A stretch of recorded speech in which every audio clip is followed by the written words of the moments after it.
ನಿನ್ನ ಜೊತೆ ನನ್ನ ಕತೆ ನಾಳೆ ಸಂಚಿಕೆಯಲ್ಲಿ ಏನಾಗ್ತಿದೆ ಅಂತ ನೋಡೋಣ.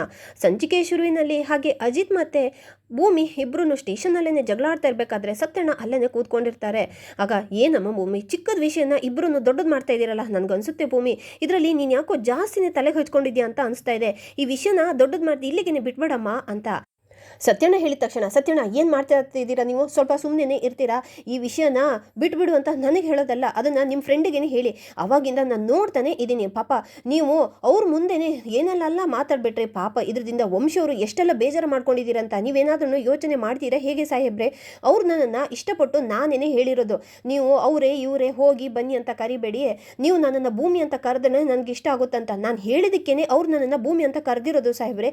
ನಿಮ್ಗೇನಾಗಿತ್ತು ಪಾಪ, ನೀವು ಹಂಗೆ ಹೇಳಿದಕ್ಕೆ ವಂಶಿಯವರು ಏನಾದ್ರೂ ಮನೆಗಿನೇ ಬಿಟ್ಟು ಹೋದಿದ್ರೆ ಸಾಹೇಬ್ರೆ ನಾನು ಮಾತ್ರ ಸುಮ್ಮನಿರಲ್ಲ ಅಂತ ಭೂಮಿ ಹೇಳ್ತಾ ಇರಬೇಕಾದ್ರೆ, ಏನೇ ಆಗಿದೆ ನಿನಗೆ, ಹೋಗಿ ಹೋಗಿ ಅವನು ನಿನ್ನೆ ಮೊನ್ನೆ ಬಂದವನು, ಅವನಿಗೋಸ್ಕರ ನನ್ನ ಮುಂದೆನೇ ಈ ಥರ ನಿಂತ್ಕೊಂಡು ಮಾತಾಡ್ತಿದ್ಯಲ್ಲ ನೀನು ಅಂತ ಅಜಿತ್ ಕೂಡ ಹಾಗೆ ಕೋಪ ಮಾಡ್ಕೊಂಡು ಬಿಡ್ತಾರೆ. ಅದೆಲ್ಲ ನನಗೆ ಗೊತ್ತಿಲ್ಲ ಸಾಹೇಬ್ರೆ, ನನಗೆ ವಂಶಿಯವರು ತುಂಬಾನೇ ಪ್ರಾಮಾಣಿಕ ವ್ಯಕ್ತಿ ಅಂತ ಅನ್ನಿಸ್ತಾರೆ ಅಂತ ಭೂಮಿ ಹೇಳ್ತಿರ್ಬೇಕಾದ್ರೆ, ಅದೇ ನನಗಿವಾಗ ಕಷ್ಟ ಆಗ್ತಾ ಇರೋದು. ನೋಡು, ಮನೆಯಲ್ಲಿ ಎಲ್ಲರೂ ಕೂಡ ದಿನದಿಂದ ದಿನಕ್ಕೇನೆ ಆ ವಂಶಿ ಬಲೆಗೇನೆ ಬಿದ್ದೋಗ್ತಾ ಇದ್ದಾರೆ. ಇವತ್ತು ನೋಡಿದ್ಯಾ ಅಜ್ಜಿ ಕೈಯಲ್ಲಿ ಹೇಗೆ ಎಣ್ಣೆ ಮಸಾಜ್ ಮಾಡ್ಕೊತಿದ್ದ ಅಂತ. ಅದು ಅಲ್ಲದೆ ದೇವಯಾನಿ ಅತ್ತೆ ಇದುವರೆಗೂ ಕೂಡ ನಗ್ತಾ ಯಾರ ಜೊತೆಗೂ ಮಾತಾಡಿರೋದನ್ನ ಮನೆಯಲ್ಲಿ ನಾವು ಯಾರನ್ನೂ ನೋಡಿಲ್ಲ. ಇನ್ಫ್ಯಾಕ್ಟ್ ಇವತ್ತು ಅಜ್ಜಿನೂ ಕೂಡ ಹೇಳ್ಬಿಟ್ರು, ದೇವಯಾನಿ ಇಷ್ಟೊಂದು ಖುಷಿಯಾಗಿರೋದನ್ನ ನಾನು ನೋಡೇ ಇಲ್ಲ ಅಂತ ದೇವಯಾನಿ ಅತ್ತೆನೇ ಅವನು ತನ್ನ ಬಳೆಗೇನೆ ತಗೊಂಡ್ಬಿಟ್ಟು ಕಂಟ್ರೋಲನ್ನು ಇಟ್ಕೊಂಡಿದ್ದಾನಂತಂದ್ರೆ ನೋಡಿದ್ಯಾ ನೀನು, ಅವನು ಸಾಮಾನ್ಯ ವ್ಯಕ್ತಿನೇ ಅಲ್ಲ. ದಿನದಿಂದ ದಿನಕ್ಕೆ ನಮ್ಮ ಮನೆಯವ್ರಿಗೆ ಎಲ್ರಿಗೂ ಅಷ್ಟೊಂದು ಹತ್ರ ಆಗ್ತಿದ್ದಾನಂತಂದರೆ ಇದನ್ನು ನನ್ನ ಕೈಯಲ್ಲಿ ಡೈಜೆಸ್ಟ್ ಮಾಡ್ಕೊಳ್ಳೋಕೆ ಆಗೋದೇ ಇಲ್ಲ. ಹಾಗಾಗಿ ನಾನೊಂದು ಡಿಸೈಡ್ ಮಾಡಿದ್ದೀನಿ ಅಂತ ಅಜಿತ್ ಅವರು ಹೇಳಿದ ತಕ್ಷಣ, ಏನು ಸಾಹೇಬ್ರೆ ಹಾಗಾದರೆ ಏನು ನಿಮ್ಮ ಮಾತಿನ ಅರ್ಥ ಅಂತ ಭೂಮಿ ಕೇಳಿಬಿಡ್ತಾಳೆ. ಏನಿಲ್ಲ ನೋಡು, ಆ ವಂಶಿಗೆನೆ ನೀನು ಹೋಗ್ಬಿಟ್ಟು ಇವತ್ತೇ ಒಂದು ರಾಖಿನ ಕಟ್ಟಬೇಕು ಅಂತ ಅಜಿತ್ ಹೇಳಿದ ತಕ್ಷಣ ಈ ಮಾತನ್ನ ಕೇಳಿಸ್ಕೊಂಡು ಸತ್ಯಣ್ಣ ಮತ್ತು ಭೂಮಿ ಇಬ್ಬರೂ ಕೂಡ ತುಂಬಾ ಶಾಕ್ ಆಗಿಬಿಡ್ತಾರೆ. ಅಜಿತ ಏನೋ ಹೇಳ್ತಿದ್ಯಾ, ಭೂಮಿಯೇ ಆ ವಂಶಿಗೆ ರಾಖಿ ಕಟ್ಟಬೇಕಾ, ಯಾಕಪ್ಪ ನಿನ್ನ ಮನಸ್ಸಲ್ಲಿ ಏನಿದೆ ಅಂತ. ಆಗ ಸತ್ಯಣ್ಣ ಕೇಳ್ತಾ ಇರ್ಬೇಕಾದ್ರೆ, ಕೇಳಿ ಸತ್ಯಣ್ಣ ಸಾಹೇಬ್ರೆ ನೀವು ಹೇಳ್ತಿದ್ದೀರಾ ಅಂತ ಹೋಗಿ ವಂಶಿಯವರಿಗೆ ನಾನು ರಾಖಿನ ಕಟ್ಟಕ್ಕಾಗಲ್ಲ ಅಂತ ಭೂಮಿ ಹೇಳ್ಬಿಡ್ತಾಳೆ. ಯಾಕೆ ಕಟ್ಟಕ್ಕಾಗಲ್ಲ ಅದೆಲ್ಲ ನನಗೆ ಗೊತ್ತಿಲ್ಲ, ನೀನಿವತ್ತು ವಂಶಿಗೆನೆ ರಾಖಿ ಕಟ್ಟಲೇಬೇಕು ಅಂತ ಅಜಿತ್ ಹೇಳ್ತಿರ್ಬೇಕಾದ್ರೆ, ನೋಡಿ ಸಾಹೇಬ್ರೆ ಒಬ್ಬರಿಗೆ ರಾಖಿ ಕಟ್ಟಬೇಕು ಅಂತಂದರೆ ನಮ್ಮ ಮನಸ್ಸಲ್ಲಿ ಅವ್ರ ಬಗ್ಗೆ ಅಣ್ಣ ಅನ್ನೋ ಭಾವನೆನೇ ಬರಬೇಕು. ಇಲ್ಲ ಅಂತಂದರೆ ಸುಮ್ಮನೆ ಹೋಗ್ಬಿಟ್ಟು ರಾಖಿನ ನೀವು ಕಟ್ಟಿ ಅಂತ ಹೇಳಿದ ತಕ್ಷಣ ನಾನು ಹೋಗಿ ಕಟ್ಟಕ್ಕಾಗಲ್ಲ.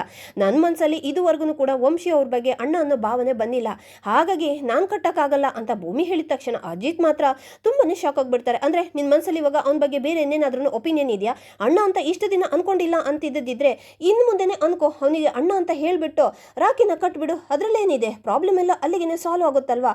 ವಂಶನೂ ಕೂಡ ಇನ್ನು ಮುಂದೆ ನಾನು ಏನನ್ನು ಪ್ರಶ್ನೆ ಮಾಡಲ್ಲ. ನೋಡು ಭೂಮಿ, ನಿನ್ಗಿರೋದು ಇದು ಒಂದೇ ಆಪ್ಷನ್, ರಾಖಿ ಕಟ್ಟದಿದ್ರೆ ನಾನು ಯಾವುದೇ ಕಾರಣಕ್ಕೂ ನಿನ್ನ ವಿಷಯಕ್ಕಾಗಲಿ ವಂಶ ವಿಷಯಕ್ಕಾಗಲಿ ಬಂದ್ಬಿಡಲ್ಲ. ಇಲ್ಲ ಅಂತಿದ್ದಿದ್ರೆ ನನಗೆ ಯಾಕೋ ಅವನು ಮನೆಯಲ್ಲಿರೋದು ಎಲ್ಲರ ಜೊತೆ ಈ ಥರ ಸಲಿಗೆಯಿಂದ ಇರೋದು ನನ್ನ ಕೈಯಲ್ಲಿ ನೋಡೋಕ್ಕಾಗಲ್ಲ, ಅವನು ಮನೆ ಬಿಟ್ಟು ಹೋಗ್ತಾ ಇರಬೇಕು ಅಂತ ಅಜಿತ ಹೇಳ್ತಾ ಇರಬೇಕಾದ್ರೆ ಆಗ ಭೂಮಿ ಮಾತ್ರ ತುಂಬನೇ ಕೋಪ ಮಾಡಿಕೊಂಡು, ಸಾಹೇಬ್ರೆ ನಿಮ್ಗೆ ಏನಾದ್ರೂ ತಲೆಗಿಲೆ ಕೆಟ್ಟಿದ್ಯಾ, ಅಲ್ಲ ಏನು ಸಾಹೇಬ್ರೆ ನಿಮ್ಗೆ ಏನಾಗಿದೆ, ರಾಖಿ ಕಟ್ಟಿಲ್ಲ ಅಂದ ಮಾತ್ರಕ್ಕೆ ವಂಶಿಯವರನ್ನೇ ಮನೆಯಿಂದ ಹೊರಗಡೆ ಹಾಕ್ತೀರಾ, ಏನು ಸಾಹೇಬ್ರೆ ನಾನು ಕಷ್ಟದಲ್ಲಿ ಇರಬೇಕಾದ್ರೆ ಎರಡೆರಡು ಸರಿ ನನ್ನ ಪ್ರಾಣನ ಕಾಪಾಡಿದ್ದಾರೆ ಅಂಥದ್ರಲ್ಲಿ ನೀವು ಅವರನ್ನು ಮನೆಯಿಂದ ಹೊರಗಡೆ ಹಾಕ್ತೀರಾ.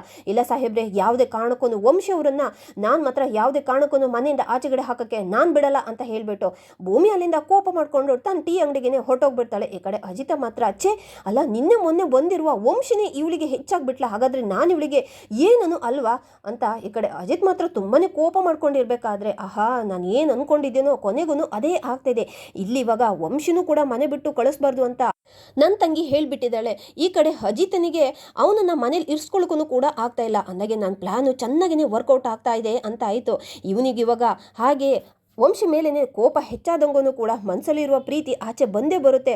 ಆದಷ್ಟು ಬೇಗನೆ ಅದನ್ನ ನನ್ನ ತಂಗಿ ಭೂಮಿ ಹತ್ರ ಇವನು ಹೇಳ್ಕೊತಾನೆ ಅಂತ ಸತ್ಯಣ್ಣ ಅಲ್ಲೇನೆ ಕೂತ್ಕೊಂಡು ಮೈಂಡಲ್ಲೇ ಕ್ಯಾಲ್ಕುಲೇಷನ್ ಮಾಡ್ತಾ ಇರ್ತಾರೆ. ಇಲ್ಲಿಗೆ ಈ ಸಂಚಿಕೆ ಮುಕ್ತಾಯವಾಗುತ್ತೆ. Thank you.